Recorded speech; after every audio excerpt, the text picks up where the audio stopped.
All right, today we're going to bring a booster fan. Now, if you have vents and you need extra power or not enough air is coming through, this is going to help you out. We're going to test it out and see how it works. They give you the manual, they give you the remote, very simple 2-arrow remote, all right?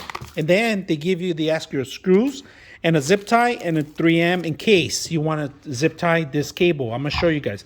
Now, they do give you an adapter for the power, and they give you this option. If you don't have internal power, you could do an external connection here. If you guys can see that. We are going to do external, but if you want to modify it and make it fancy, go down below. Very simple. So right now, let's put it together and see how it looks. I'm going to put the vent in here in its own box, all right? And we're going to leave the cable out, but you have an option. You could send it in internal so you won't see the cable, but we're going to leave it out there external and see how it works. So you got your options. You got your cool, heat, and fan options, all right? Right now, we're going to go to, this is the cool feature, right?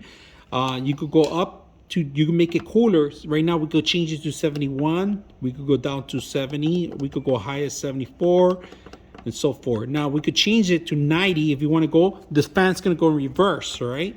You could change it to 89, so forth. But right now, we're going to go to fan. Fan, you can control it up to 10 modes, all right? 1 through 10. And right now we're on 5. We're going to change it down. Very simple to use, if you guys can see it. Now, when you're going to cut it out, it's very simple to cut out, all right? Like I said, option. If you don't have a connection internal, you could do it external. Ideal use of this is perfect if you're in an RV enclosure area or small area. This is perfect. It works equally to a normal fan because you have this in the wall and very discreet and very elegant.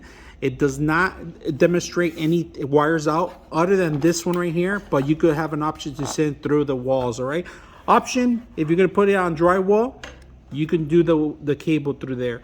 But if you have a hardwood floor or anything or metal or concrete, you can do that too, optional. So I hope you guys enjoyed the video.